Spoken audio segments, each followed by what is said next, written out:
Thank you.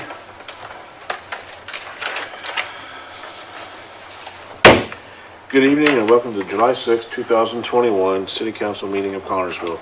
Let's all stand for the Pledge of Allegiance led by Councilwoman Diana Phillips. I pledge allegiance to the flag of the United States of America and to the republic for which it stands, one nation, under God, indivisible, with liberty and justice for all. Let us pray.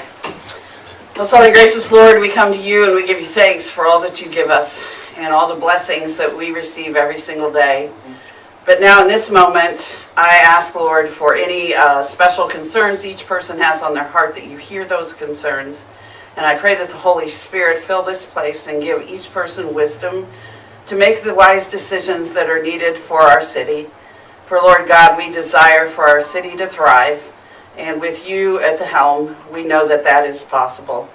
And so, Lord, we just give you all the glory and we thank you for this time this evening. In Jesus' name, amen. Amen. Thank you. Thank you.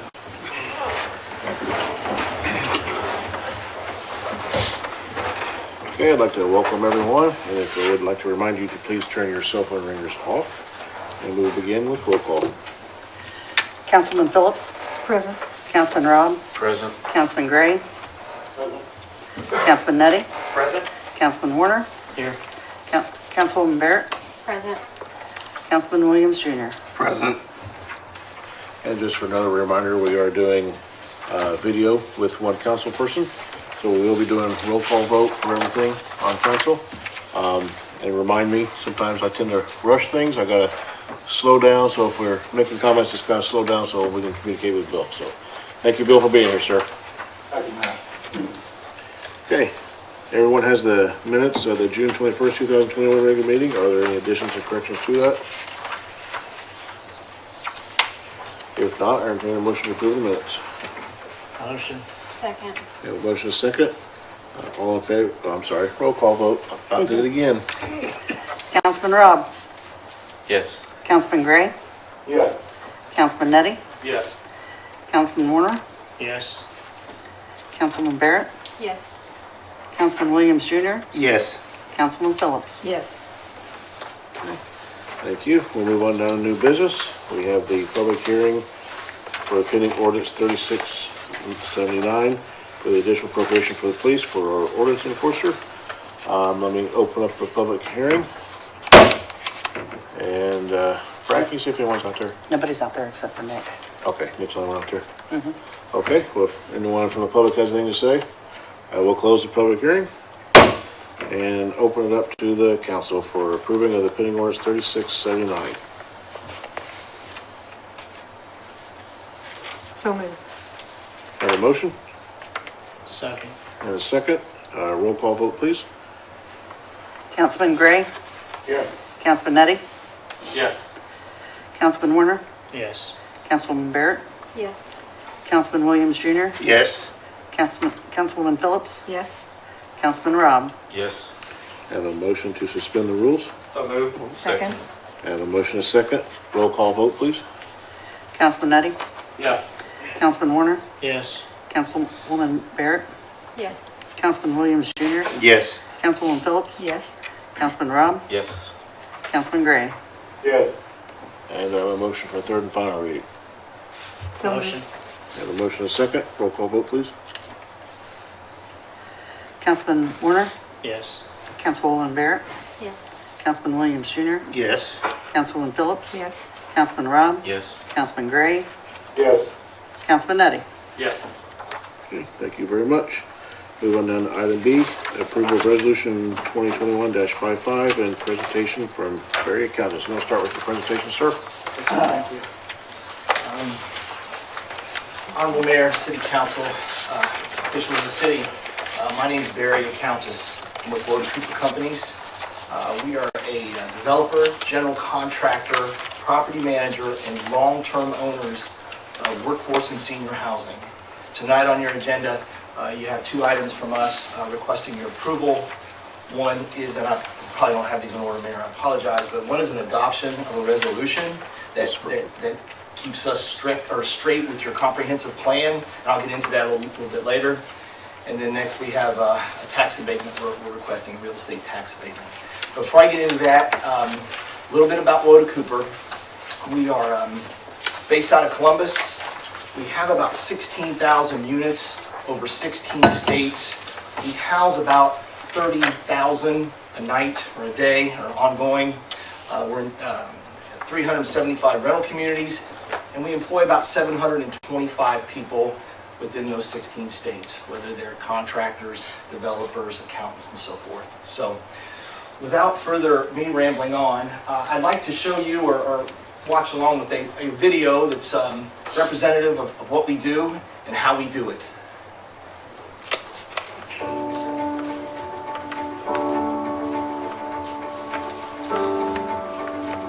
That's Columbus for all you Hoosiers. From a mission standpoint, our company is committed to providing high-quality, affordable housing, both to the communities that we serve as well as the residents who live in our communities. Affordable housing comes in many different forms, and we do anything from a townhouse project to a substantial rehabilitation of an existing apartment complex to adaptive reuse of an old building and giving it a new use, to large 2, 3, 4-story buildings with elevators. We cover the whole gamut. We're kind of breaking the mold and showing people that affordable housing, buildings are nice, we have good amenities, and we have a really nice community. I think that sets us apart from even some of the market rate apartments in the area.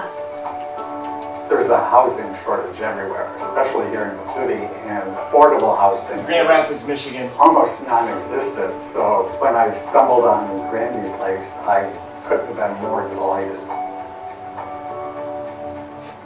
They have 21 apartments allotted for veterans in this building. I marvel over that alone because they were really thinking of the veterans. I'm just grateful.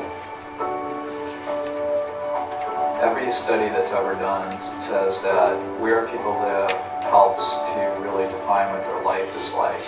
And we can provide a small service by providing that high-quality housing and creating a community within that housing, because the connections that people make with other people are just critical to their happiness and Just their east of success. Cleveland on Lake Erie. I've actually met almost everyone in my building, and everybody is super, super nice to me, and that's probably the best part. And that's what makes it home. When my son comes to pick me up, This is I feel Eminence, proud Kentucky. that he's pulling up into a nice driveway, beautiful landscaping, a really beautiful building that's clean and neat and well kept.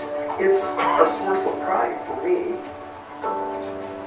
We always go into a project understanding that we're going to be long-term property owners who are going to be long-term providers to a community.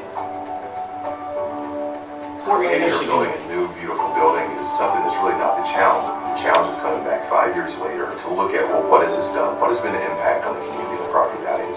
They had a good reputation of maintaining these buildings and having proper management. Why I really enjoy working for Woda. This is back in Columbus. is because the emphasis is the end users. The residents are going to live here for decades to come. We tailor the project to plan for their comfort and meet their energy need for well into the future. I don't know what you could want that is not here. This is Northern Ohio. I just love it here. It is an ideal place to live.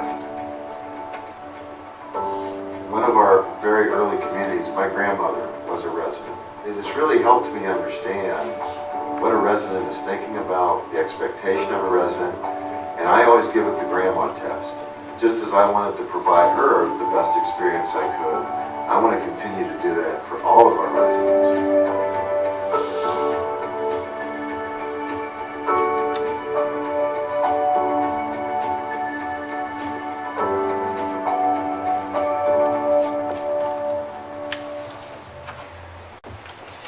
I would say I made that video myself, but I'd be lying.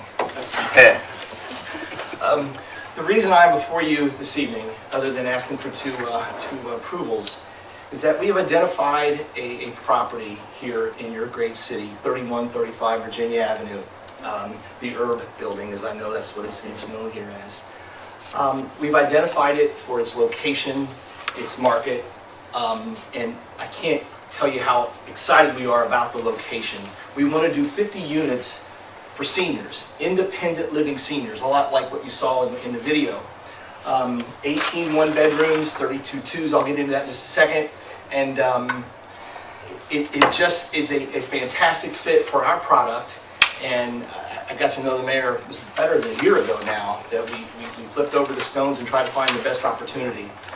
What we do is we apply, how we get these things built, we apply to the state HFAs, in this case, Indiana Housing Community Development Authority, for housing credits. Those housing credits, you apply for them, they are extremely competitive. There's probably, I'm going to say, they get anywhere from 50 to 70 applications a year. They might fund 20 of them. That's how competitive it is. Each point is gold. And what I mean by point is, Indiana has these rules, as every other state does, is that if you do these certain things, we're going to award you points. Project with the most points wins. And there's kind of a range of points that we win. So I'll go back to what I said earlier about the adoption of the resolution. That is for points. We have a fantastic comp plan here in the county. We needed to cater a little bit and enhance some of the pieces in there to convince Indiana Housing in a good way that the comprehensive meets the strategies and the goals that they'd like to see. Then the second one is for the real estate tax abatement. It is also a point category if we're able to obtain that. Not being granted either one of them would probably kill the project. In fact, it will kill us. We're down that short, narrow of a line there. Not only is for the tax abatement for the points, cash flow for 15 years when you pay real estate taxes like everyone else does, they can eat a pretty good piece of your cash flow up each year. So without me rambling anymore, John, if you would please, I prepared a very brief PowerPoint of what we want to do. Now that's a rendering, of course. We're building this one here in Johnston, Iowa. It's going to break ground in about 2 weeks. This pretty much the same building, same architect for what we have planned here in Connersville. Next, please. This gives you a little bit about what we do here in Indiana. Again, we're based out of Columbus. We have a satellite office in Indianapolis and a few others throughout the Midwest and the East Coast. But we've been in business since '89. Some of those properties that are listed there are way back from the early '90s. And we're proud of every one of them, building the Indiana portfolio. Next slide, please.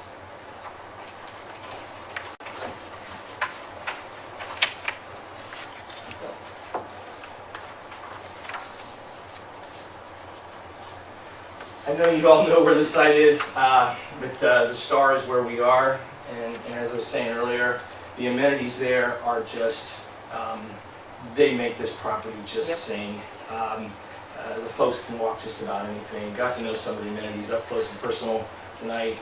Ate at Mancino's. I could not finish the grinder. My wife's going to get the other half tomorrow. But no, a great location. The only piece is my red light. Okay, you know the one to the north there, the L-shaped upside down L there, the white building. Yeah, that's it. We are going to try to screen that. I know someday there will be development there. We wanted to do that parcel as well, but it was just a little bit out of our price range. Next, please. I'll show you another PDF when we're done here. What we want to do, this was conceptual of about 2.5 weeks ago. On my way over this morning, I asked the engineer to flip the building to make the top L go along the northern edge to create some screening right away. We don't like fences. Fences get tore down. You got to take them in, they're going to get tore down, but they're a maintenance piece, and we'd rather just put the building there. We know that we have to go through the county zoning process, so none of this is set in stone yet until we get through that. Next, please. Almond Crossing again is 50 units, 18 ones, 32 twos. Now I mentioned that we are seeking funding, tax credits from Indiana Housing. Part of those credits is you have a rent or an income restriction based on household size, based on an area median income, and it spreads over a range of median incomes. So as of today, for a one-bedroom, They would start about 190, they go to about 625. Without the utility allowance, it's 374 to 809, and the same kind of theme goes for the 2 bedrooms. And again, those are the rents the households pay. It's not based on your income. When someone moves in, they have to meet a certain income limit. They're there, fantastic. Their rent is based on that apartment on that day, not on the household. In a year, let's just say God is looking down on them and now they're making more money. They don't get asked to leave under any circumstance because their income goes up. In fact, we love it when incomes go up. Our apartments, they will have every modern bell and whistle there is. I think you saw some of that in our other senior places. The kick we get is when folks walk in and they say, this is income based, and they can't believe it. It's going to look and feel like market rate. That's just how we do business. This is our product. With 375 rental communities, if we don't do our jobs and we come in here and ask for the moon and then we don't deliver, the mayor's going to pick up the phone and call the next county over when I say, hey, I want to build there. Hey, I'm doing one down in Connorsville. We can't have that. We're only as good as our last property, our last community.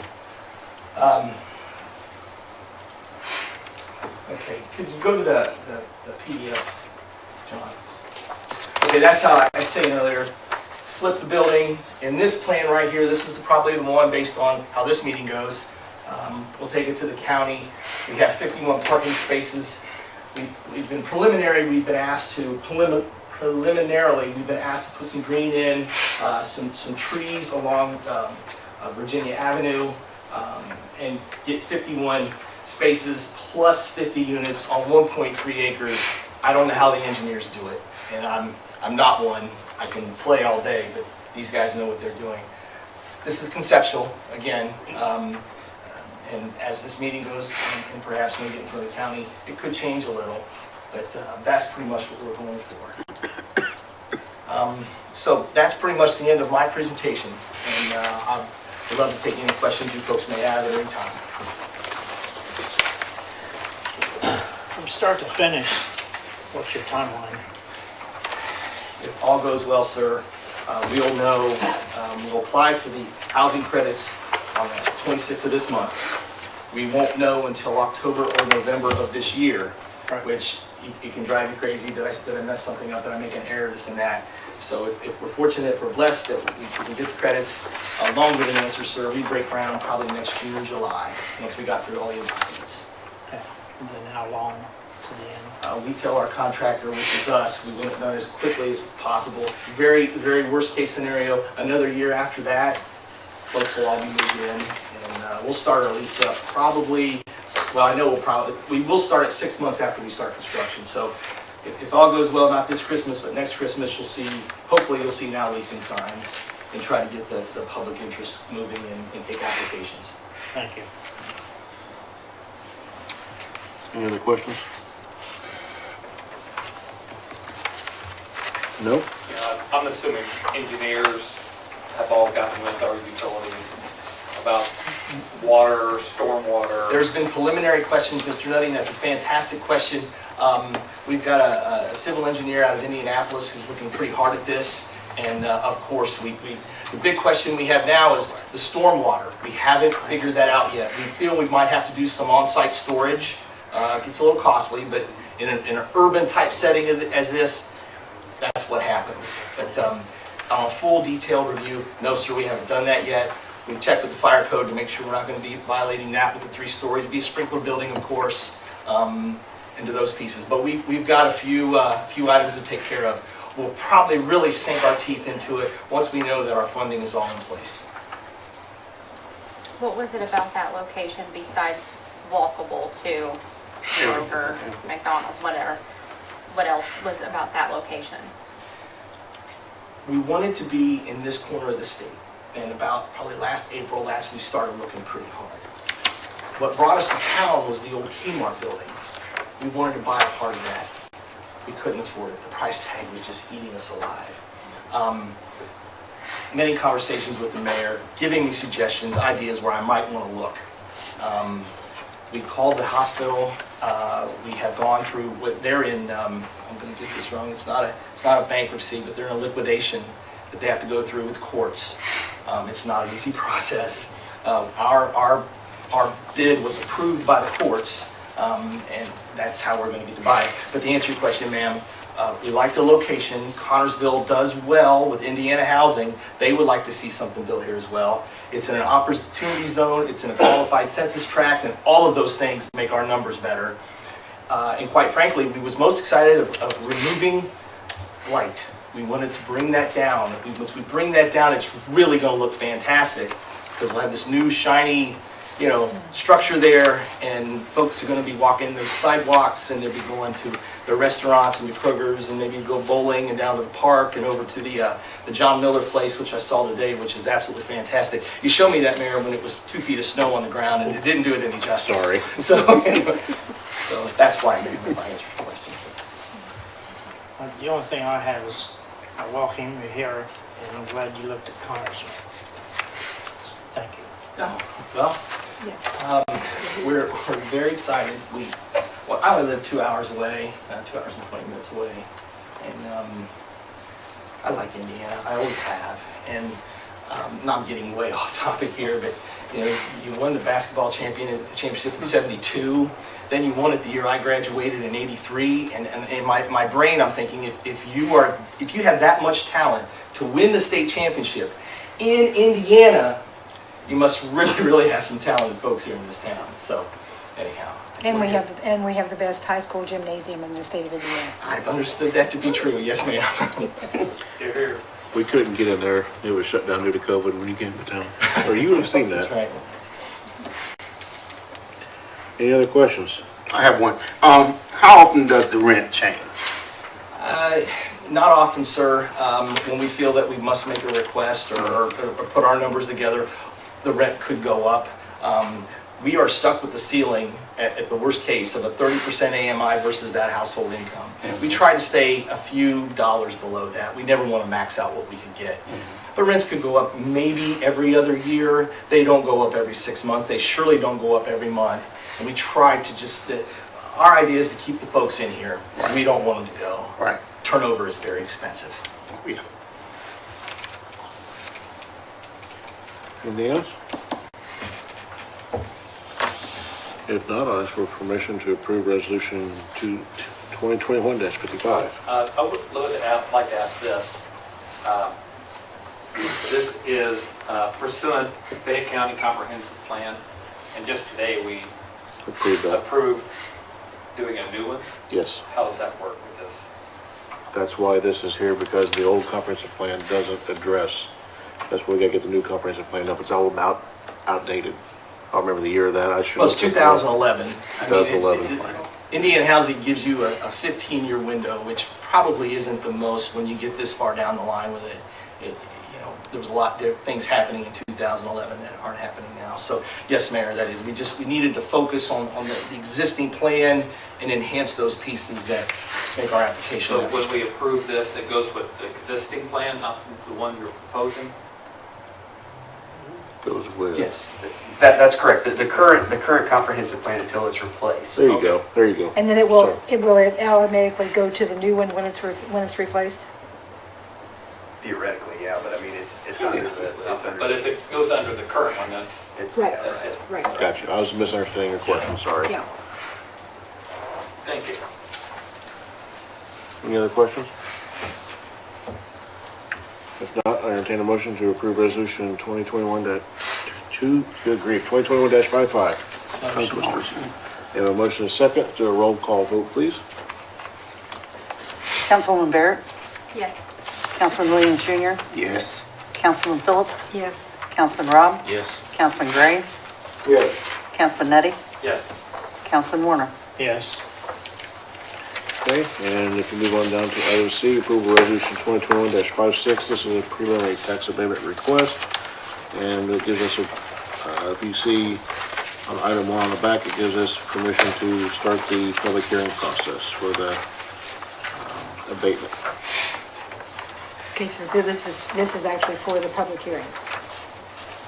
Just starting the process, because there's more than just a public hearing. But yeah, so moved.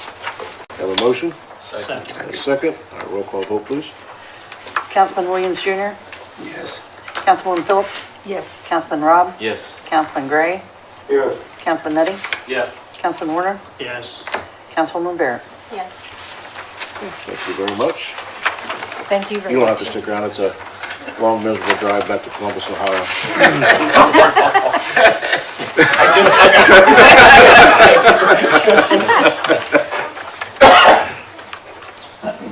Okay, move on down to item B, approval of pending orders 3680, amended various salary ordinances, Rosemary. I divided up and added the first deputy and second deputy treasurer's salary. I gave my first deputy a raise because she's well deserving of that. Questions from council?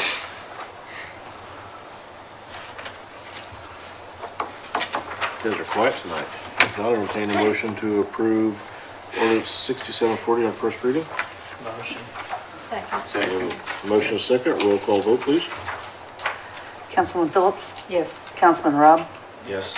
Councilman Gray, Yes. Councilman Nettie, Yes. Councilman Warner, Yes. Councilwoman Barrett, Yes. Councilman Williams Jr. Yes. And a motion to suspend the rules. So moved. And a motion is second, roll call vote. Councilman Rob, Yes. Councilman Gray, Yes. Councilman Nettie, Yes. Councilman Warner, Yes. Councilwoman Barrett, Yes. Councilman Williams Jr., Yes.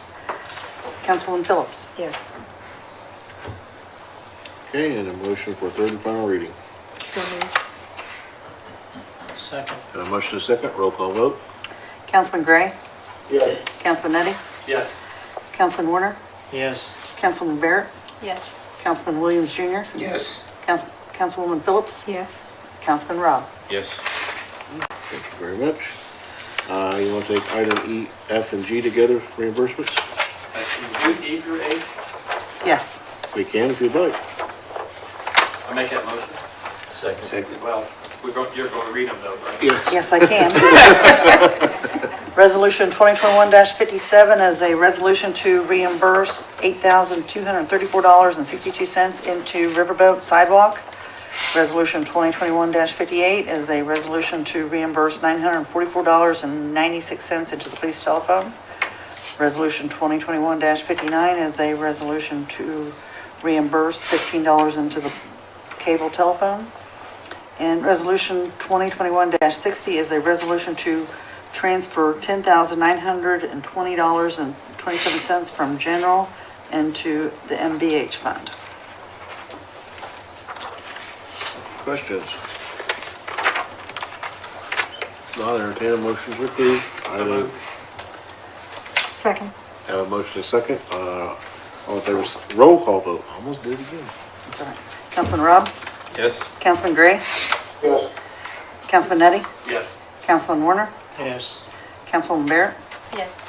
Councilman Williams Jr., Yes. Councilwoman Phillips. Yes. Thank you very much. It's hard to get used to doing roll call votes and everything. Takes a little getting used to. Okay, thank you. On that, item I, approval of resolution 2021-61, approval of planning grant for Okra. This goes along with the comprehensive plan. We still have to apply for this, so this is not a done deal. I think the application goes in, and when would Mike say, I forget, end of the month sometime. I did not. Yeah, Mike was here at the Board of Works, it goes at the end of the month. So this is approval to do that. Once we do get approval, I have to come back for spending the money. So this is not spend the money, it's approval to get the planning grant so we can apply for it. So I will have to come back for the approval of the 7,500. My original thought was to get the county to go in half and to split it, which they were willing to do, but Okra won't let us do that, so it is city-only grant. I didn't know that. So we found out last meeting, Bill, was it, I think? Yeah, it stinks. Yeah, we were thinking be wise, do it all together, but Okra won't let us do that, so. Plus I was thinking it'd be $3,500 for us, $3,500 for them, but won't let us do that, so we gotta do it, so I just need approval of this planning grant for Okra, then, like I said, we'll come back with the money, if we get approved. I move we pass resolution 2021-61. Have a motion? Second. And a second, roll call vote? Councilman Gray, Yes. Councilman Nettie, Yes. Councilman Warner, Yes. Councilwoman Barrett, Yes. Councilman Williams Jr., Yes. Councilwoman Phillips? Yes. Councilman Rob? Yes. Thank you very much. And let's go on to old business. We have approval of pending ordinance 3653. It's the zoning ordinance change. Bill? All right, now, we all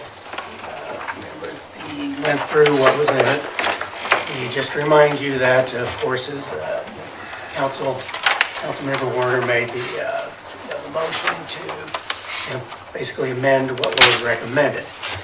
Now, the City Council had, from the time it was actually then certified by the Area Plan Commission, there was 90 days. Now, what the options of the City Council was, number one, it was to adopt it as recommended. Now we're at the point where it's amend. If it's amend or reject, now the City Council then has to provide to the Area Plan Commission what, for example, the amendment, what the amendment is, and then state the reasons why the City Council has made that decision. It would be the same thing if it was rejected. So that's where we are at in the process.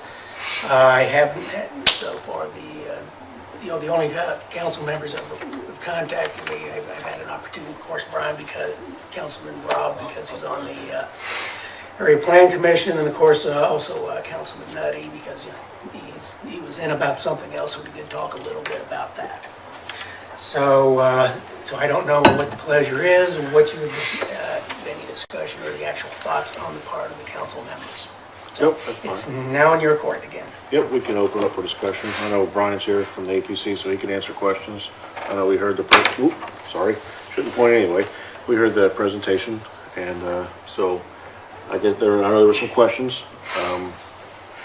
Actually, I'd like to speak if I You're may, more than welcome. to talk about how we got to where we're at. Introduce yourself, please.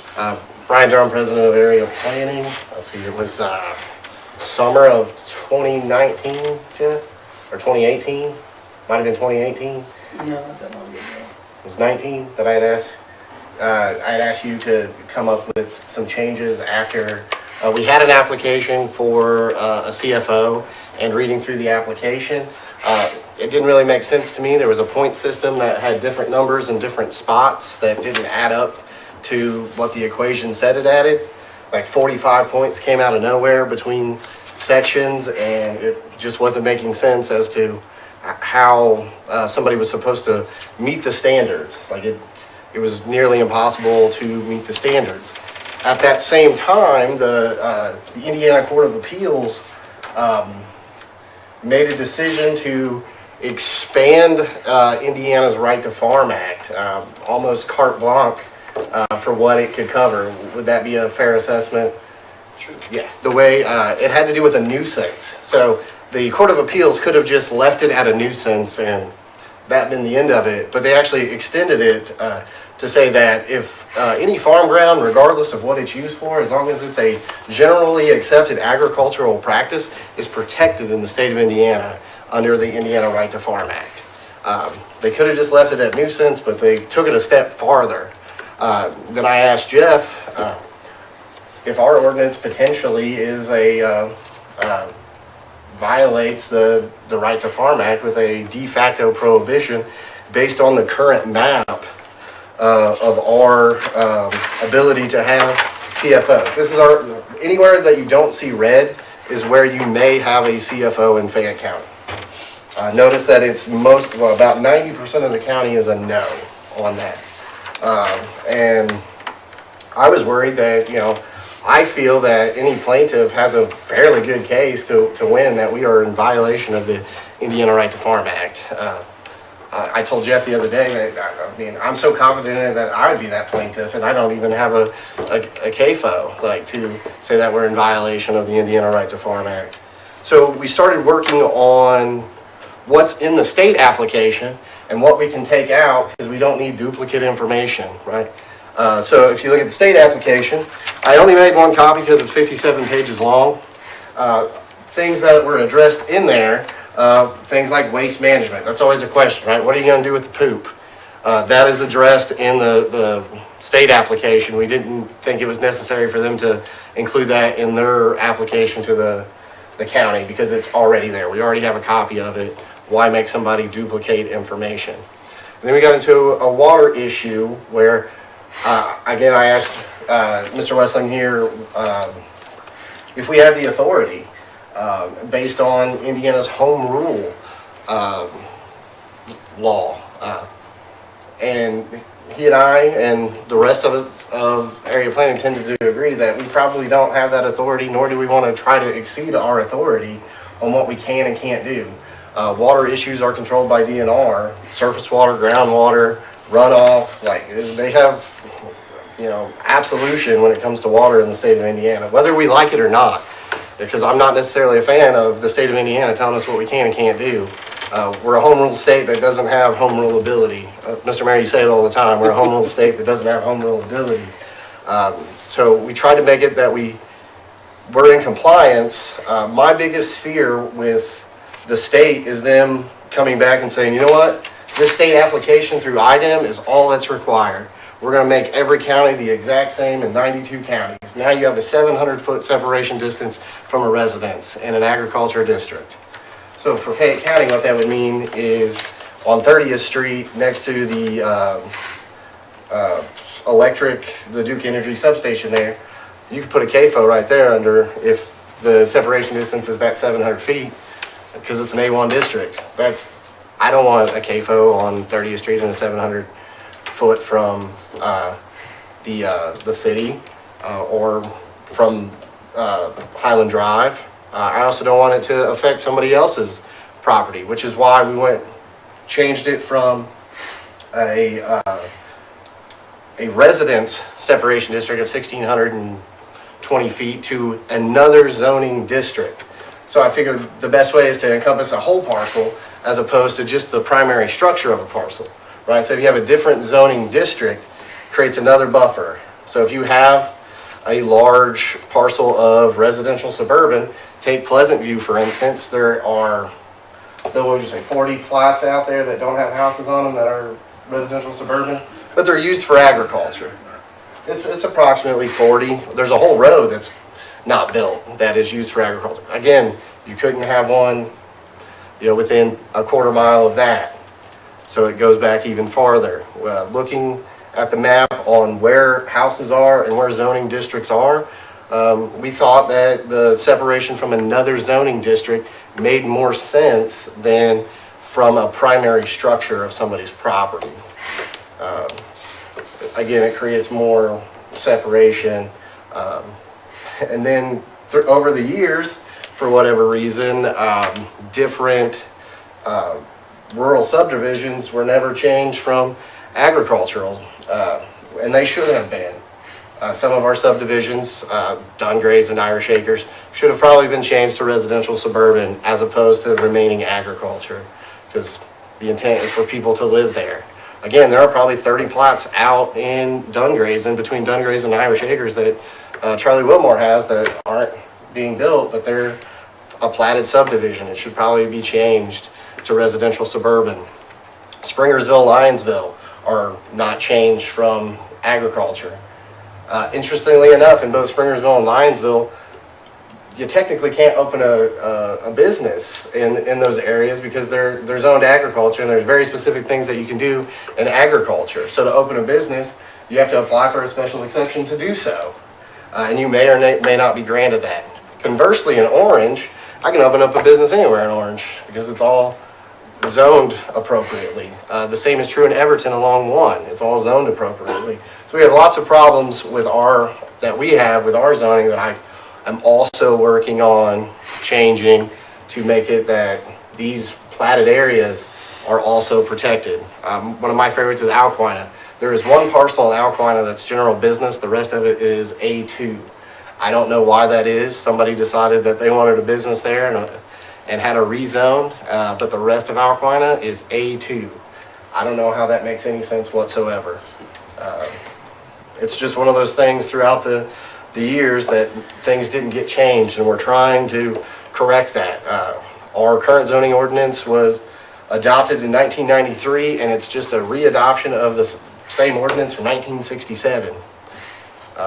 Not a lot, a lot has changed in the world since 1967, and we need to get with the times and make those things happen. I mean, in the next by the end of the year, there will probably be several public hearings about several changes to the zoning ordinance that will come before you. From simple things like our home occupancy to big things like the CFO ordinance. We probably worked in meetings, like you are here, 3 or 4 times that lasted, those meetings were 3+ hours each, wouldn't you say, Jeff? Yeah, we probably had 3+ hours where we sat here and went line by line over what we liked, what we didn't like from the current ordinance.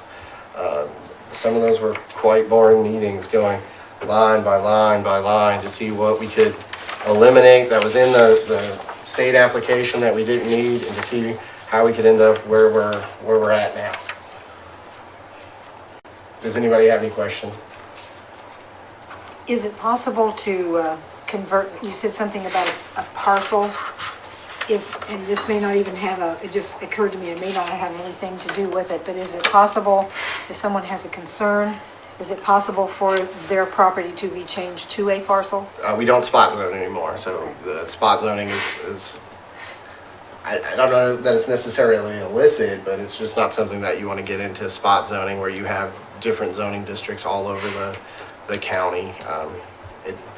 Even for, asking the folks in Lionsville and Springersville, I mean, it'll ultimately be up to them if they want to be a platted, a residential suburban area with the potential of businesses as opposed to agriculture. The same is true in Waterloo. There are no, it's all A1 in Waterloo, so as it is right now, you can't open a business in Waterloo without a special exception. And then on Waterloo Road, there's one parcel that is a business, and it is it's the Cackle House is the only non agricultural zoning district on that whole road for whatever reason. And I know there's at least one more business on that road in an agriculture zone district. We just have problems where we're 2 steps behind and we need to be 2 steps forward. So we're trying to get 2 steps forward on everything. And I mean, it's a lot of changes. It all started with our accessory uses. That's where we started on this whole thing. And I think by the end of summer, Bill, we'll have a public hearing for the changes. Well, I don't think at this point necessarily each small series of changes, but you at least have the public meeting where we discuss those and put those in the final point.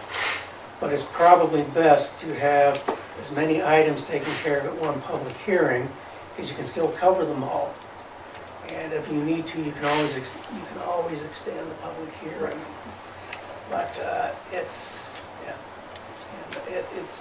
a lot of public hearings, that eats up a lot of time. We could probably spend better on doing the more productive time of actually fixing the problems. So the map that you have right there, that's under the current ordinance? Yes, this is our... But with the change in the setbacks, how much is that map gonna change? I have one of the new ones. I don't think it's going to change a whole lot. Here's the original separate. This is from the 2011 when the ordinance was first discussed, and this is how it would have looked had the county commissioners at the time not increased separation distances from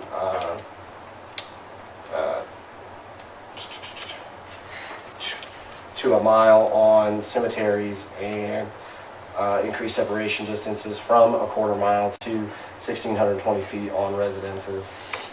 Because this to me seems like it protects more people than a change. Am I seeing that right? If your definition of protects means to prohibit, yes. I mean, it's all about perspective. But if your definition is to prohibit, but then the problem is, are we violating the Indiana Right to Farm Act with a de facto prohibition? But the Indiana Right to Farm Act doesn't protect homeowners that would live near. No.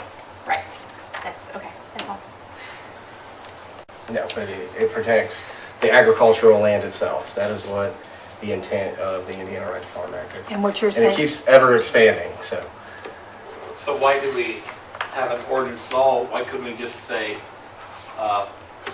pursuant the state ordinance or state law and that's it? We don't have to say a thing.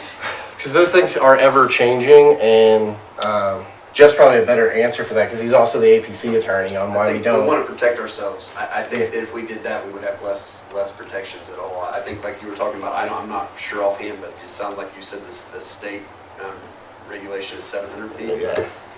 So I mean, If we did that, it would. But if we- but if we restrict it more, are we then in violation of the? Potential, that's always the potential. I mean, as long as you're protecting your citizens, all citizens, but you're allowing agricultural progress, I don't think you're violating it. You know, maybe I don't feel as strongly as Brian about the current one being in complete violation. I do think there's a strong argument that it is in fact a very close to a, hey, we could just write 3 words and say we don't want, you know, that type of thing. It's pretty close to a regulation that stops them from happening. And that is problematic. I think we have some arguments. I like to think I have arguments on both sides of it for that. So I don't know that I would make this decision solely on the fact that, hey, we're going to get sued for violating that. Okay, if that makes sense. Really, to me, this, I mean, I have the absolute pleasure of not having to make this decision. I just tell you whether or not it's legal or not.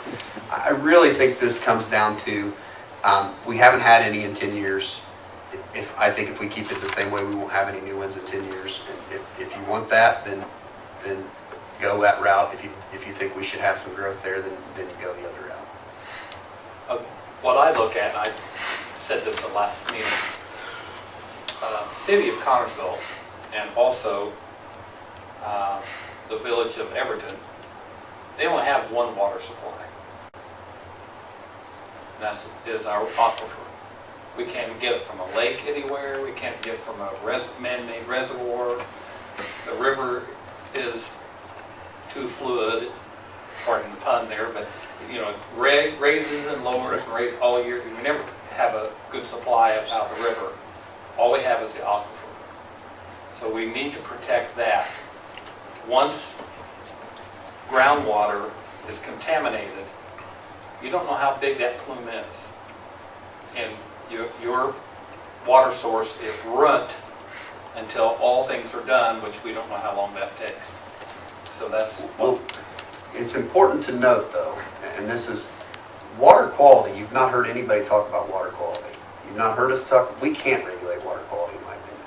Okay, so that is at the state level, and I think they have exclusive control over that, and they do. So that's being controlled, in my opinion, by the state application, water quality. Okay, there's an argument for water quantity, perhaps, but from the state level, if we put in there something about water quantity or water quality, I think we could get sued on the other end of that pretty easily. However, their approach is more reactive than proactive I on water agree. quality. Right, that's the part of it, Jeff, I think. And quantity as well. because It's after the 100,000 fact, if gallons. something happens. it's Well, no, after- your guys are, to make sure we're on the same subject. Water quality versus water quantity. You can make the argument, as Mr. Mills demonstrated, on water quantity, it might be retroactive. On water quality, I don't think it is retroactive. I think that's that initial application to get through there, I would argue, is not retroactive. Unless there was a contamination, because then everybody that's affected then can't sue for their lack of water. So that's, I mean, that's a major problem. if you think somebody like a or anything is, you know, has drained your well, I mean, you have the right to take them to civil court. Yeah, I don't know that And theory. meanwhile, not take a shower for 2 years. I mean, But, you're not, that's But that's not- regardless of K-foot, like, that's- you to can to have me, any that's well just anywhere. not okay. Going along That's with what- not okay. Going along with what Jen says, if your water quality is too poor to use, to me, that's water quantity. You have no water. If it's contaminated, you have zero water. So that, to me, quality and quantity is a hand in hand. personally, I just think that our county is too small to hold as any more CFOs. I mean, that's my opinion, but I just think the risk is too great. Well, for and our we citizens. haven't addressed another that has not been addressed that I personally am familiar with is the smell. I lived, because it's grandfathered, I lived less than a quarter of a mile from a swine operation. It was a small one. And when it was downwind, or we were downwind, you couldn't go outside. And you couldn't open your windows. Which, that goes back to the appellate court saying that, smell isn't something that you can sue over as a nuisance. That was the whole case, and then they expanded the Indiana Right to Farm Act based on that. So that doesn't have anything to do with it because that's been taken over. If we said we're gonna ban. 'Cause they smell, If yeah. we're gonna ban confined feeding operations because they smell, we would be sued and Okay. harmed. Yeah. That's That pretty answers my question. That answers my Can you question. put additional restrictions though for like the tree buffer? Or Sure, for you things can have to shelter assist belts, like, you can have all kinds of You can things. require shelter belts, and that doesn't break the rules of the state. You have the right to require them to go above and beyond that to do them. It has to be something feasible by the farmer that they can do, but the state will never require it. You have the right to make them do some of those things to lessen the odor. It won't make it go away, but it would make it better. And a shelter belt is essentially trees that would make the Break odor it. go in the air Yeah. as opposed to directly at you. There are several things like that that you could require, that the point system gave the applicant extra points for going above and beyond and doing those. That's all eliminated. With this, they get to do the bare minimum, and nothing can be done. But they didn't have to do any of that though, right? No, it's how they earn the required. points. But in order to as get far as the approved. points, Right. but other than that, it's, Yeah, it wasn't required. Right. And we can't require that.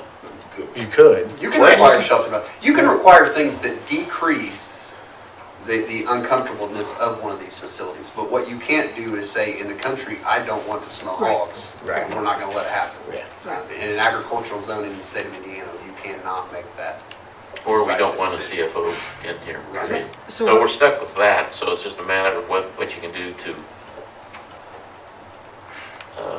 lessen the. And there's to one other lessen thing the- there's one other little wrinkle to all of this, that over the last couple of weeks doing some research, I think because we're a combined APC, I think there's an argument, I think pretty strong argument actually, I think that we could have separate jurisdiction CFO ordinances.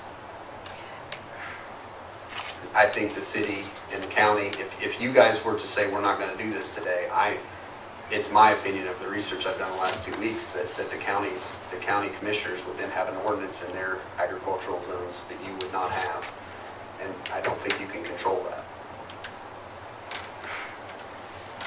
Because they've already passed it. Yes. Do what? The county's already passed it. Right. What I think you Right. could do, and probably goes to Mr. Nutty's point, I would assume that the strongest, is what we could maybe do is add something to be a larger buffer from the city limits. That would maybe protect your waters. Quite honestly, I don't think it matters because I don't think you can do it anywhere near the city anyway. But if that would create that comfort level, that's something you could do that I think if the county and the city went out, I don't think that would happen. I don't think they would complain too much about that, but I think you could increase that. But let's say you said 2 miles from city limits.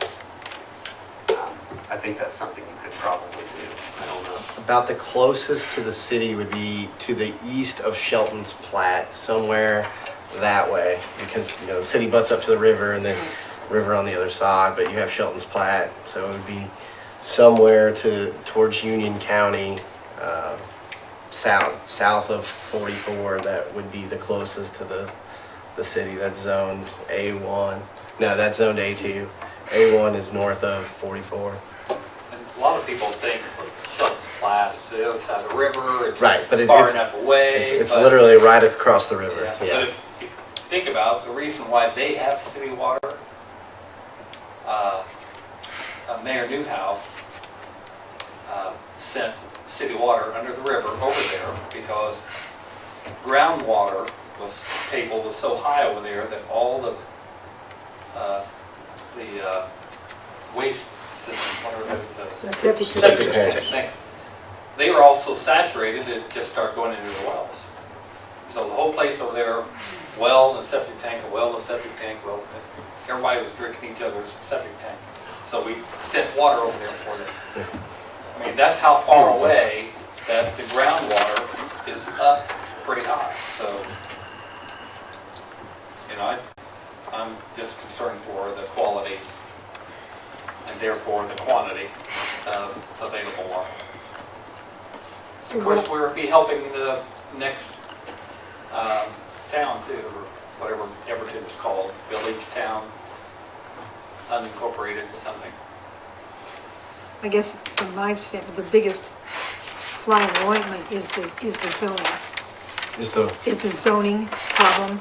Oh, yeah, As that's, far as, if There's a huge problem if they with- were zoned correctly, then there wouldn't be an issue. there would be, as much of it. there would be less of an issue. A lot less of an issue. Right. And yeah, that's far before my time that Right. those problems Right. happened. And I'm not entirely sure why. But we just kept things agriculture as opposed to changing them to residential suburban. Well, what you Because mentioned, I'm sorry. the plots are still like, you know, most of them are 40 feet wide by whatever depth to meet the minimum requirements for a lot size to build a home on. Well, what you suggested, Jeff, was what I asked, and I was gonna, that you were detained or whatever, is why is this, you know, this actually doesn't affect the city of Connersville from one to the other. If, at our APC meeting, if you guys were to just reject this, let's say that, let's just say reject it, they're going to ask my legal opinion. My legal opinion at that point in time is that this ordinance is in effect for the county and not the city limits. That you have a separate, perhaps you have the old ordinance under city limits. But my concern with that is, then it's just a jurisdictional line. I don't know that you. And then we have no control, is what you're saying. Which still keeps them at the 1,620, or 1,320.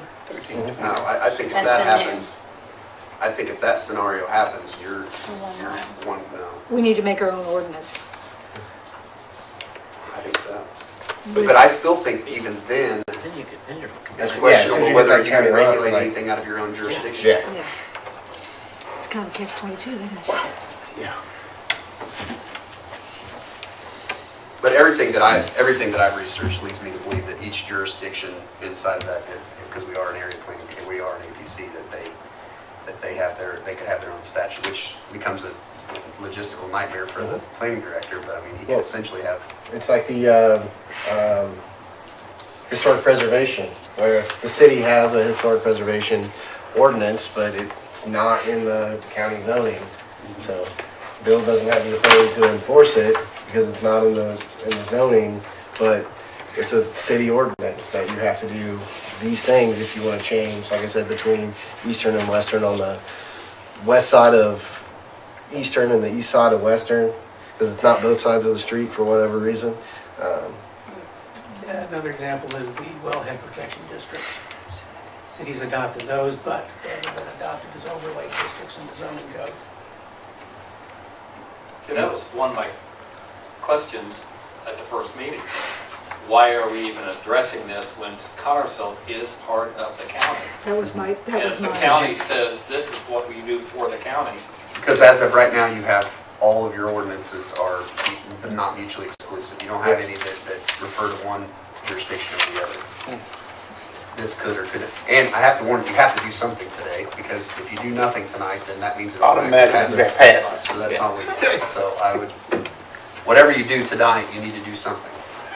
Do you have a recommendation? No, I don't have to. I'll tell you whether what you do is legal or not legal. I can ask. This will be an opportunity to speak as well. Yes. Sorry. I have nothing else to say. Oh, no, I mean, Go ahead. The Jonathan Bills, 140 Wells Drive, Springboro, Ohio, here on behalf of my father, Mark Bills, who lives in the county. I wanted to check, I brought some copies. I emailed out a letter with some additional information. I found everybody's email on the website. Did everybody get a copy? I have a couple extras if anybody would need one. I did not. I did not. Apologize. I did not see. You did not either? Okay, well then I will run through this. I was gonna say it would be quicker. Anybody else need one or would like one? Oh my gosh, me, please. Of course, she would want one for records. I think I sent it. Jeff, did you get it? I No, did. I copied I it. did. Oh, you got it. I did. I didn't check who else was on it though. I apologize for that. I intended to have it out to everybody last week, I think on Thursday or Friday. A long list of names on it. Yeah, so I apologize for that. Couple things, you know, I presented at the last meeting. Thank you again for the ability to speak tonight. Basically, there's really a couple things I was addressing in here. And the map, and I couldn't include it because I didn't have it, but it's the one the mayor has in front of him. And Jenny, I think you had a copy of it that shows all those little dots of everywhere where a CAFO can't be built.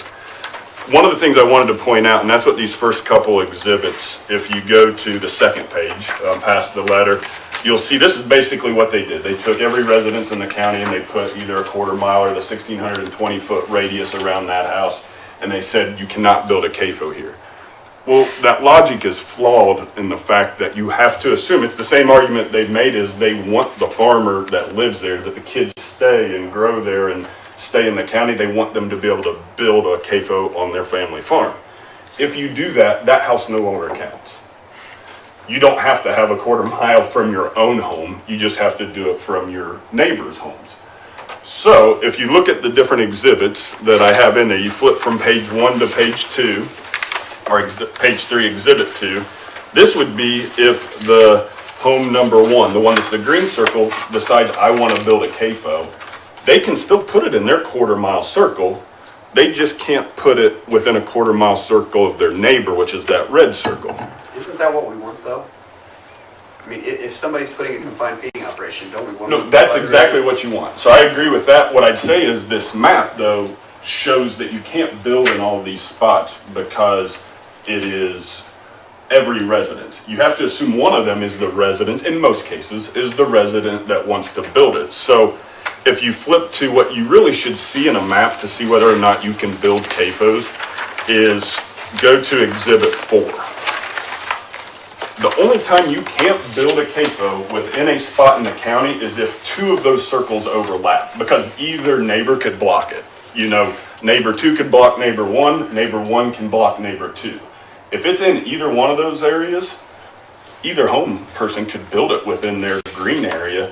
It's only where 2 of these circles overlap. I'm not here to argue that there's still not a lot of area. There are a lot of them, but the map misrepresents where CAFOs can be built within the county. There are more areas, and to further demonstrate that, if you go to the last page, everybody keeps saying you can't build one within a quarter mile.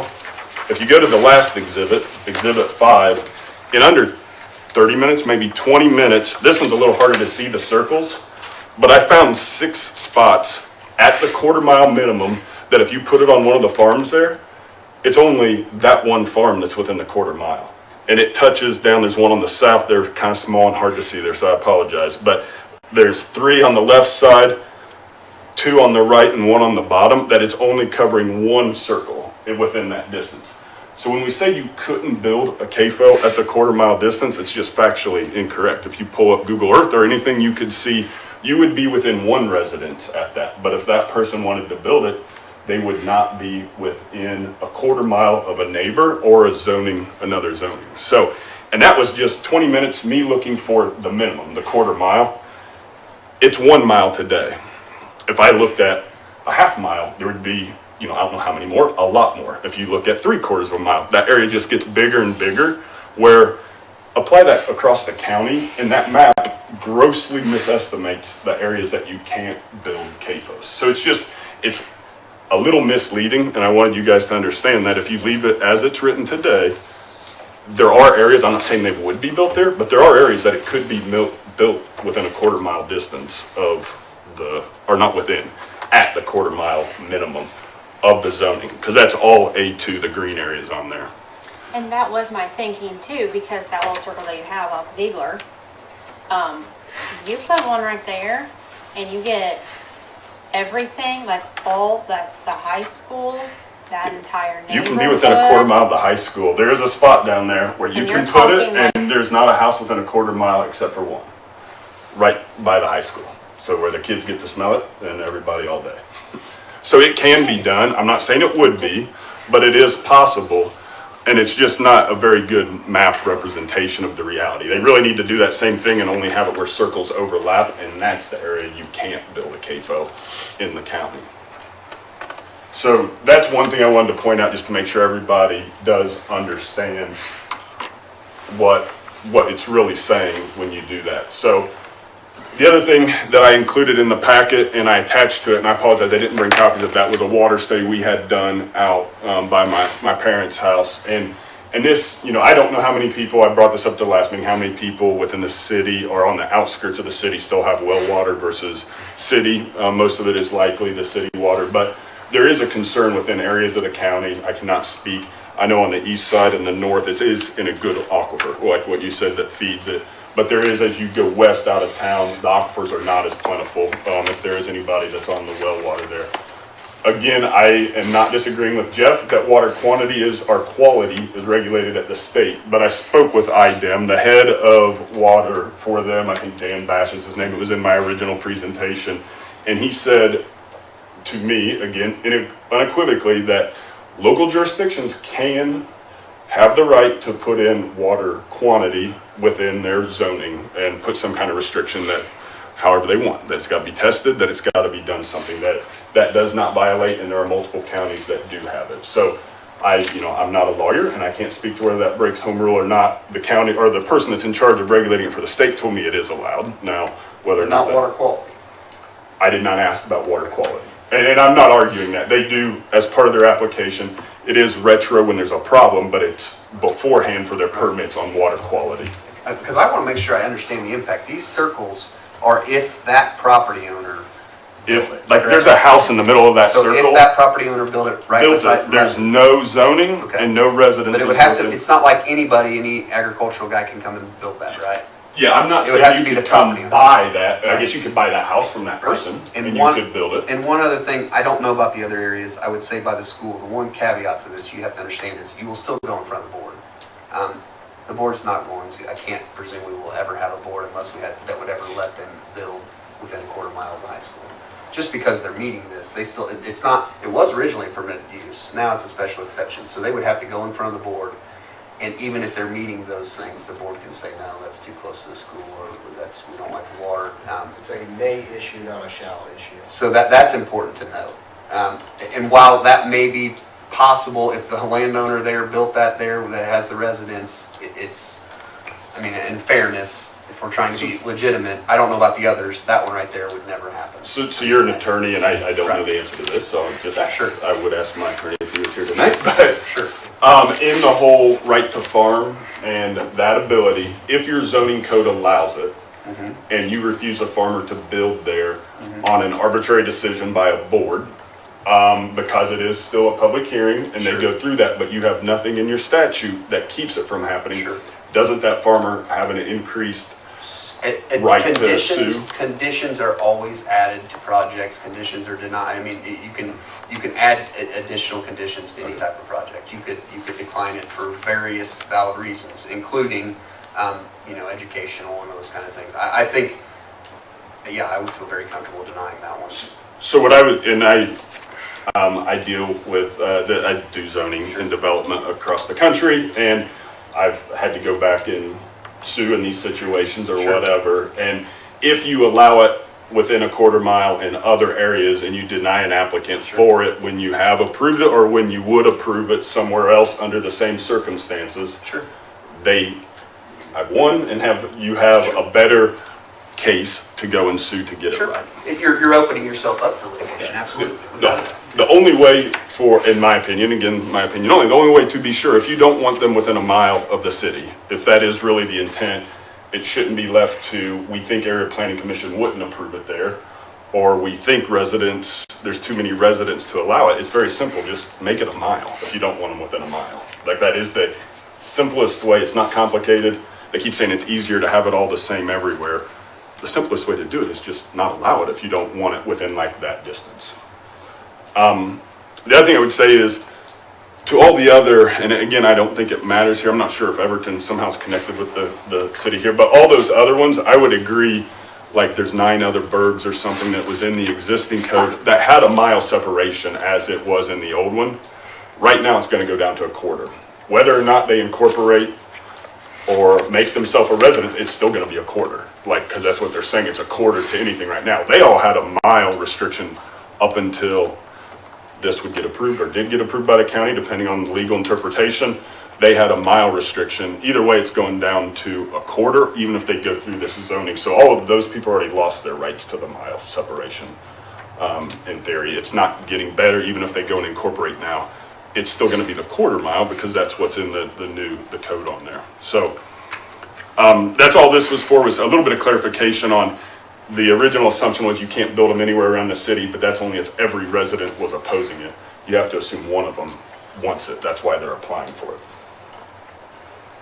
The only other thing I had in here, like I said, was the water thing. I agree.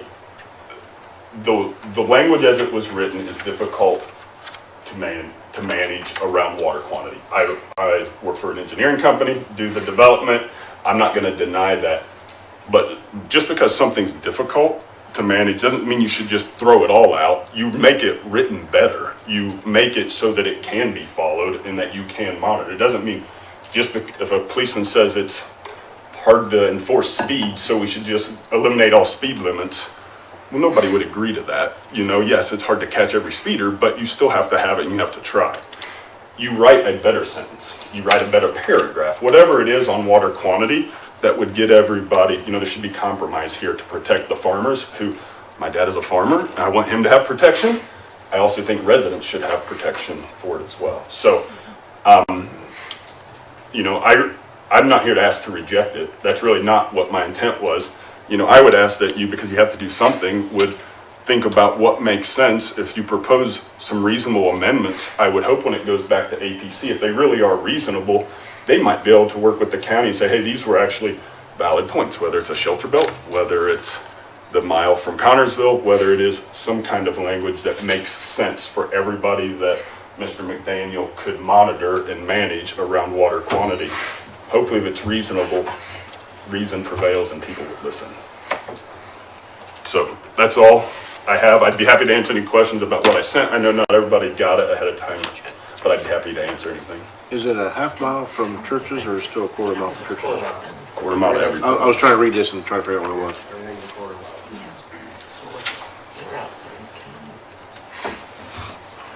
Jeff, correct me, the county's already decided what they're doing, right? Correct. So all we're deciding is what we do for the city. Like if we put a mile thing in or whatever the distance is. Correct. Okay, so the county, where you are at is already taken care of versus if we put some words into something or whatever. But yours is, you're already set with what's gonna. And I would agree with that. My hope would be is if you made reasonable amendments, it's gotta go back to Let's go back to APC. APC. But I don't If they know. were reasonable, I would hope they might take those. Right, back to no, the I county. understand, I understand that. But- I don't think they have to. Yeah, but I'm just saying, what I'm kind of getting at is I think it's a done. I don't think APC would have to. I think APC would entertain that. Right. I'll have to look to make up, my other question is, I'll have to make sure that the APC can. So if we present amendments and it goes back to APC and they reject our amendments, does it come back to us? One last time. Do what? And One how- last Said time. one last time. How much time do we have? Oh, I think it's a 30-day window, I believe. From today? So we get a new No, 30 day? no, Presenting. no, what if the area plan commission says that? I don't recall right now the statutory timeframe. Oh, it'll be Because, from the next APC meeting. yeah. Yeah, I mean, I don't recall right off the top of my head the statutory requirement of, say, with your amendments, the plan commission says, no, wait, they send it back. Then you vote one last time and then it goes into effect for the rules and voted for. Yeah, it's the sort. You'll have the overall last say for your jurisdiction, Yeah. period. Yeah, because, APC, yeah, it's to keep it from being a great big giant circle. for for this jurisdiction, you have 100%, if you interpret it that way, final say. But if we reject it, then they can still come back and say that it is what it is, because they approved it at the county level. Am I hearing that right? If you reject it, that would be my expectation, is that ABC would say, well, we made the proposal to the county, the commissioners approved it. In their jurisdiction, it is now ordinance, it is now in our code. And the city is operating under a different set, which concerns me because really just your jurisdictional limits. Speaking of limits, if I ask for a mile outside the corporation line, outside city limits, that's out into the county. How do I have any jurisdiction over that? I think if together both legislative bodies approved that, then I think it would obviously take effect. That's the only way.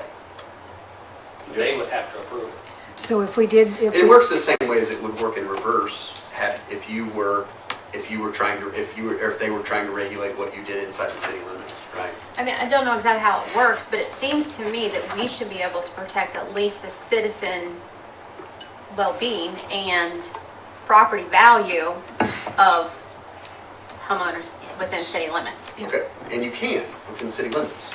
Right, that's what I'm saying. So if it is a mile, then even though that we're out into the county line, we're out of city limits, You would need I think you need them we're to be on board with that. still protecting property value within the city because it could affect. Sure. I think you need the commissioners on board with that to make that happen, and I think that's something that would probably be somewhat received well. Correct me if I'm wrong, it sounds like there's two main issues that we're discussing here. One is the potential disruption of our water supply. The other is possibly creating a barrier, a natural barrier of some kind between CAFO and any neighboring property. It sounds like that's the only two things that is really being discussed. well, I think, isn't the second one that you mentioned, isn't that on a case-by-case basis after the fact I mean, maybe I'm wrong. No, you're right. That would be on a case, that would be something that when somebody applied, it would be on an as needed or a case-by-case basis. I've forgotten which one was first and which one was second. The one with second was the barrier against, like a shelter belt. Yeah, right, that would be on a case-by-case basis after the fact of the ordinance is being passed or whatever.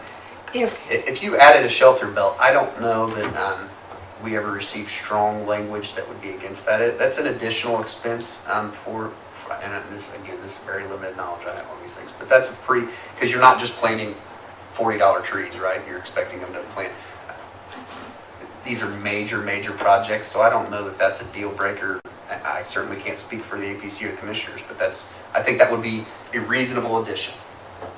But again, that would be on that property where the CAFO is located, which is outside of our jurisdiction. So. The only way, you guys can say whatever you want. You can say that they have to have balloons on their CFOs. The only way that any of this really matters is if it goes back to the APC. The APC looks at it and says, okay, we're going to send it to the commissioners to see if we can all three have an agreement, and the commissioners say, okay. It's the only way that happens. If the commissioners say, no, we already passed it, then they passed an ordinance. Or if the APC essentially finds that the legislative body already approved for their jurisdiction. So if we send it back with amendments, and the APC says, okay, that works, we send it to the county, and the county rejects our amendments, then it's passed without the amendments, and it doesn't come back to us? And you're stuck with the idea that nobody can put a confined feeding operation in city limits, which they can't, they never will be able to, so.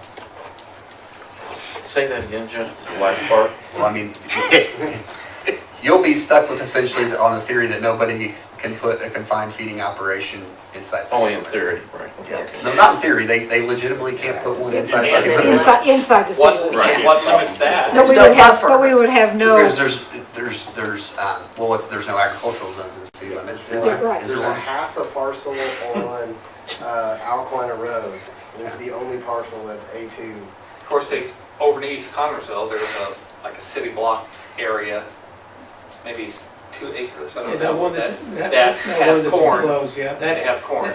That one You talking about the one people have been trying to sell off the north here? Connersville, yeah. The isolated one? Off of Church Street, yeah. Yeah, that one, that's zoned R1. Yeah. See, and really, we'll never, ever, I'm saying, this is my own personal opinion, never, ever get to grow any bigger than we are, because the state has limited annexation abilities to the point where you pretty much have to have 100% of the people in an area come to you and beg you to annex it. That's about it. So we will probably, in my lifetime, never see Connersville grow bigger than they are. So we're going to govern this area that we know right now. Well, I'm going to make this brief. Viv Heimlich, 7597 West County Road 800 North. I live out in Bentonville. Couple things. I did a lot of research over the weekend and prior to the weekend. I sent you a lot of stuff. The state in water spills or in spills, manure spills, it's taking years to mitigate. Court litigation is often up to 6 years for an individual. So if this KFO goes in 2 miles south of me, and he's talking about 5,000 hogs, he's talking about 5,000 piglets, it was in the paper, you can check. An average hog, average female hog, brooder, pig, drinks 5 to 7 gallons of water a day. Plus she has her babies, so you're talking about 25 to 40, 50,000 gallons a day. And if my aquifer does not, cannot sustain that drop, and I lose my well, I get to go drill another well. I get to put $10,000 in the ground because of somebody else's action. Because in Indiana, the right to farm predicates everything that an individual will do. He has ultimate. You can't sue him. People have sued him. A gal got asthma. A farm was half a mile from her home. She got asthma. She got rashes. She can't breathe. She's on oxygen. Sued, went all the way to Indiana Supreme Court, and she lost in every case. So the court system will not favor anything that individual does for remedy. It's just gone. So it is just gone. And as far as those ag, we sold property out in Utah that was in a community, was in a housing development very similar to Dungrayson and Irish Acres, and I did have a house out in Irish Acres, and we were zoned ag. Well, we had kids who were in 4-H, and they had a horse, they had some other livestock. They were all at least 1 acre, 5 acre parcels, and when it's zoned ag, then the kids can do 4-H. If it's not zoned ag, then they can't do some of the 4-H projects. So just put that ag zoning in context with what it actually means. So I strongly urge you guys to reject this, and I wouldn't buy the statement that the state's doing this, therefore we have to do it. I just don't buy that statement. So I think the state will defer to what each county has done in the past. So thank you all. Welcome. Thank you. Okay, any other questions from council over here? Well, I certainly don't think we should reject it. Then it's in the hands of the county, whatever they do. Right. We ought to at least send something back that are our ideas. What is your pleasure then? I agree with that. I think that we need to send amendments back and keep a 1 mile restriction, for sure. I'll see Yeah, there's 2 ideas here, like I said earlier. It's shelter belt, if somebody's interested in that. I'm more interested in the water quality / quantity. So I would recommend that, along with Jen, that there's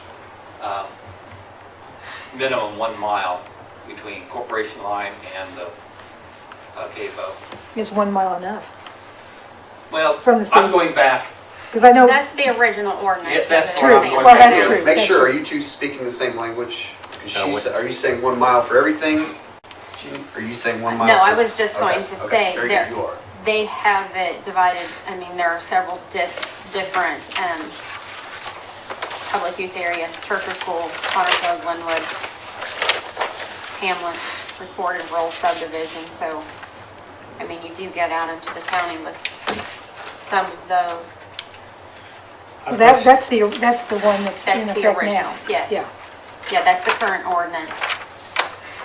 The other one's a Personally, quarter. feel that that's what we need to go back to, is the current ordinance that they had, and not I shorten don't know the that you're distance gonna, that they have. but the reality is, I don't know that you're gonna get them to accept that. And then you have that issue, Well, correct? I mean, we're trying to all work together, I think. If you do 1 mile from everything and then add water, you're rejecting it, is what you're doing. No, what I'm saying Brian, is do you going know back to what the current qualifies distance as is all I'm public talking use about. area? I'm just So talking it about would be going back to the places current like distance. Manlove Park, Trader Weaver, Robinson's Campground is a public use area. So like the new Indiana- blue what is arrow. it, The Indiana Four Wheelers Club on where the Griner Road down in the southern part of the county is a public use area. Okay. Blue Arrow Park would be a public use area. And my thoughts, Jen, you can correct me or add to it, whatever. My thoughts is 1 mile outside city limits. And now, When I I kind can't of, say anything at all about Everton School or Harrisburg Church or anything like that. I'm just saying outside the city limits of Connersville. So just keep the minimum distance to Connersville or Glenwood and let the other ones go. Repeat that, please. So on here it says minimum distance to public use area, church or school, Connersville or Glenwood, Hamlets, recorded rural subdivision. So all of those have gone from, On page 1 mile. 3779 of Yeah. last meeting minutes. Yeah, I see it here. I kind of have an issue too with the public use areas while we're talking, because if you're talking about putting something within a quarter mile of Manlove Park Right. or of Schrader Weaver, I don't know how possible that is, but I think that's an issue that we have, because those are areas that people, that's part of our tourism and our camp. I think maybe, I would think that we should include the 1 mile minimum distance to Connersville, Glenwood, and public use. If I might make a suggestion. Okay. It's, one realized there was a problem with the way the commissioners lumped all of their amendments As to into 1 mile. one statement. I would suggest that there's going to be multiple items that you have each one as a separate amendment, vote on it, pass on it, because there may be some that are amenable to, And there might be some that are deal breakers. So if you have all of them tied into one, there's one deal breaker, you won't get any agreement.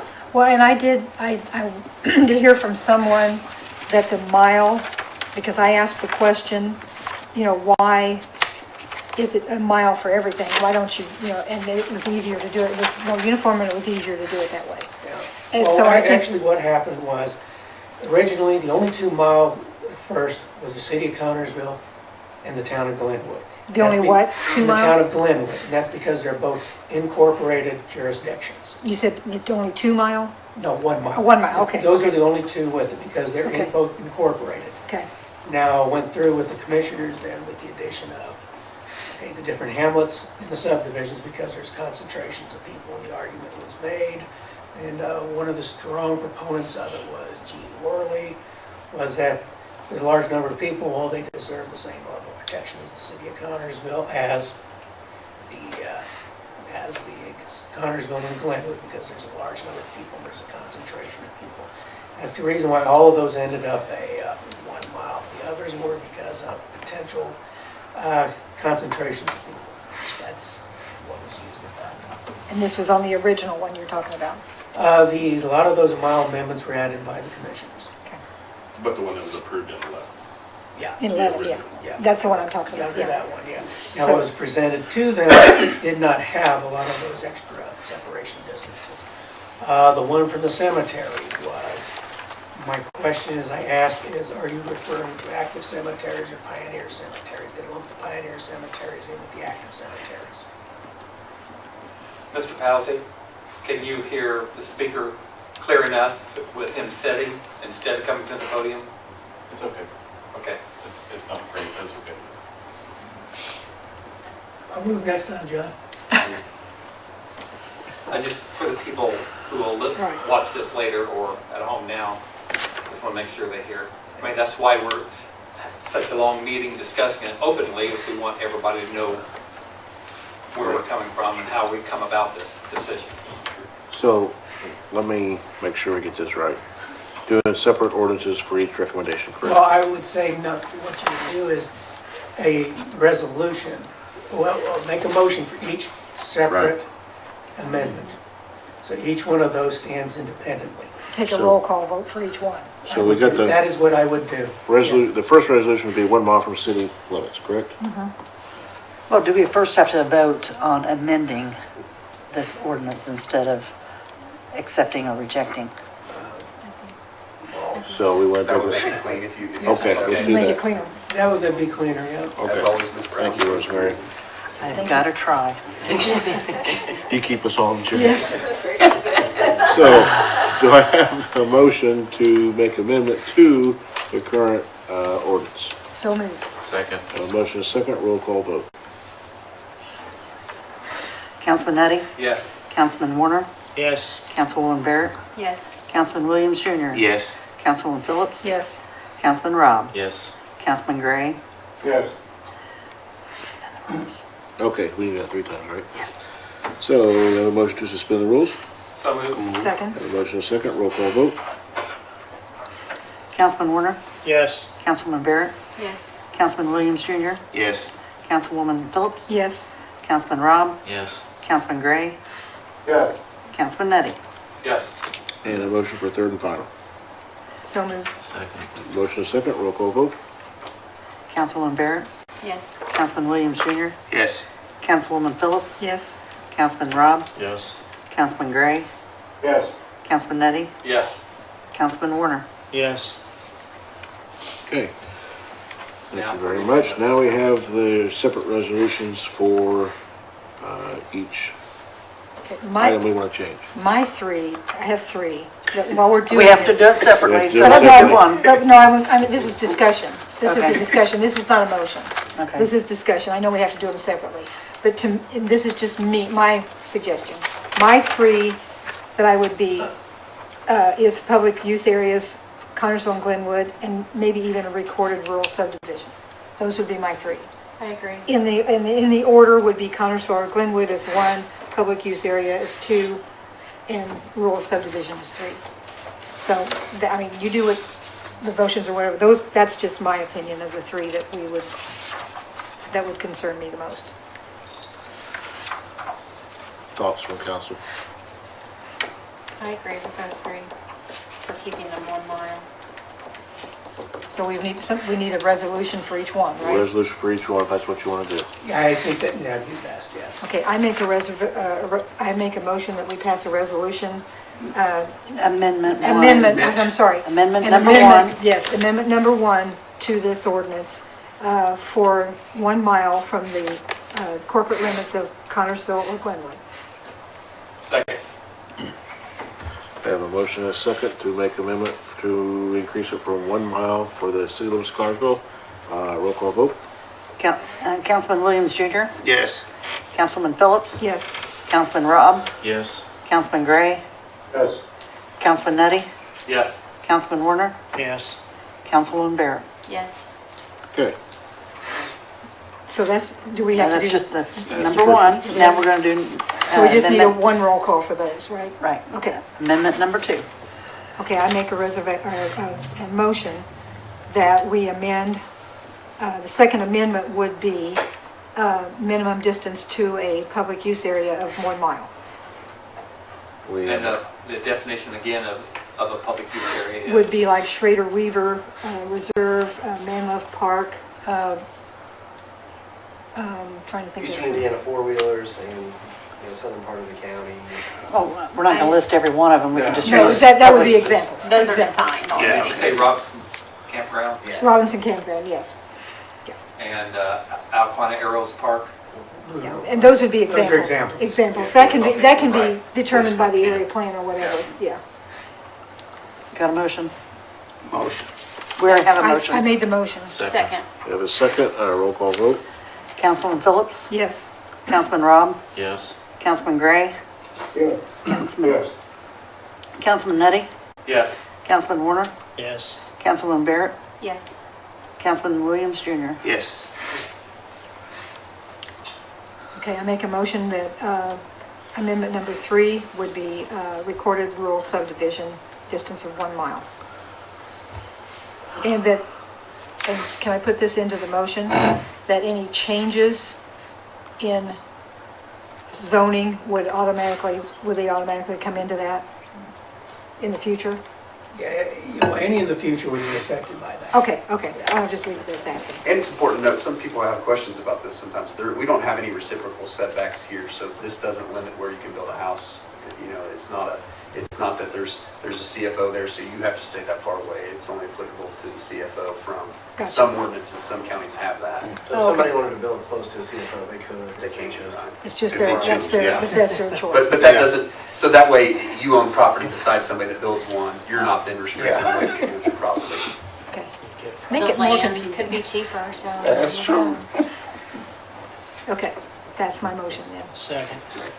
We have a motion, and a second, roll call vote. Councilman Rob? Yes. Councilman Gray? Yes.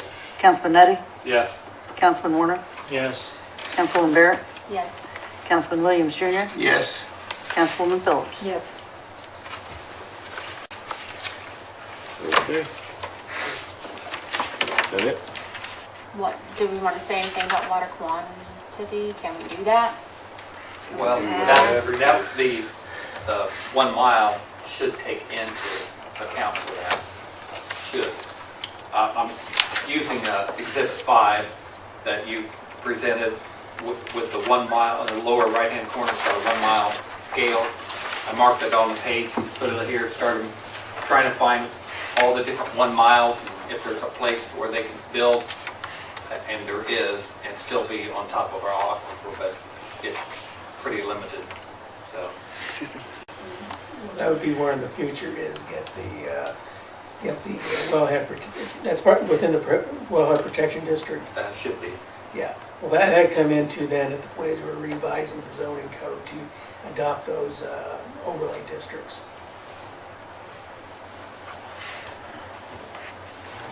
I'd like to add the minimum distance to residents to Councilman Phillips' list.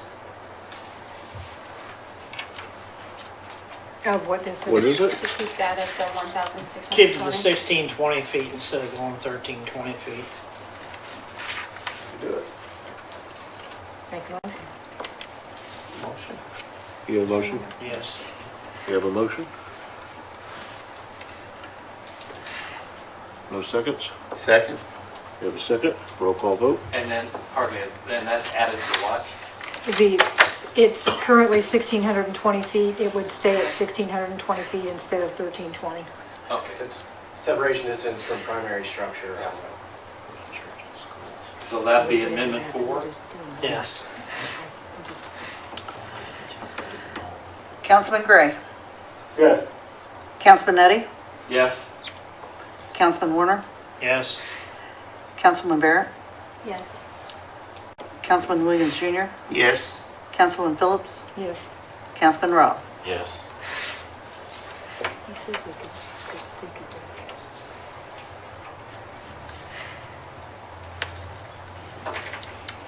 Okay, is that it?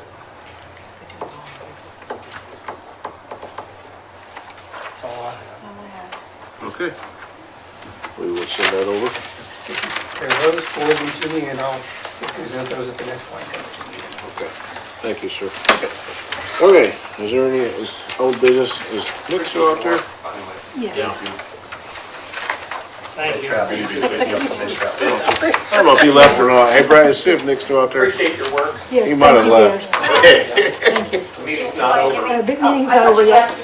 No, I appreciate your work. Oh, that's all right. There he is. Sorry, buddy. Did you take a nap out there? No. I just want to bring us an old business. Come on up here, Nick.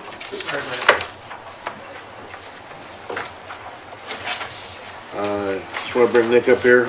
Did you bring your report tonight? They're down Everybody here. has reports. Just want you to pass those out. If anyone has any questions, Nick's gonna be here so he can answer them. He's been out and about Thanks, sir. doing a lot of good. Thank you. You want what you said, or? You already have one. I'm good. Thank you very much. Well, I know Nick has addressed some issues that I brought before him, and they're in process of being resolved. I appreciate him doing that. Yes. I know I mentioned a few and they had already been taken care of, so. Yeah. He's doing a great job. Only been at it short time, full time. Yep. Part-time was doing what he could. It was tough. Yeah. But the follow-up is key. There's a lot to do. It's not gonna happen overnight, just so people understand, but he's out there, he's doing a great job. He's communicating with people, and we're finding out, correct me if I'm wrong, but a lot of the issues are just they're unaware. Right. Once we bring it to their attention, they're taken care of. Yep. What in the world was that? Oh, sorry. Thing there. So, it's working, and he's doing a great job. But if you have any questions, now's the time to ask. He's right here. I know you've been around the whole city and all over the place, but you, as far as like us riding around like in our districts or something, and I know you've been through all the districts, but just once in a while, maybe we can take a ride with you or something. Absolutely. Just let me know whenever it works for you. Okay. You have AC, right? Yes, sir. I didn't get that. Yes, I do. I've rode with him a couple of times, I'll have to order. there's only a that few one times that we've You know, but these come ones across the that same issues that he One has thing's already right taken back. care of. So But this, I like he's it. doing a good job. Was I'm the pretty other proud of one. him. Thank you, Nick. Thank you. Nick, He will, may I have one like this one? Yes, ma'am. he'll be presenting the reports, just No, like it's everyone not- else. It's not like that. That way if you have questions, you can always ask. Thank you very much. There's that one back. Yeah. Great, yeah, this is what we need. Okay, yeah. So, I just wanted to bring it up here so everyone knows, and now's the time to ask. So, if there's no more questions, Do you have any more issues that you need us to try to solve? Not that I've come across yet. Working on some dangerous buildings that we're going to try to get torn down. So might have to reach out to some of you and see. But Okay, as of right now, no. Anytime you need to. right. I appreciate it. Thank you. Thank you so much. Question. What about the resident that was trying to start a business in their backyard? Scrap metal or something like that?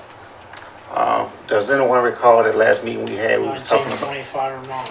Yes. That's with the cars. good car, yeah. Yeah, the guy's a truck driver, so he's gone Right. through the week. Mhm. So trying to get contact with him Okay. has been a little, All right. it's been hit and miss, so.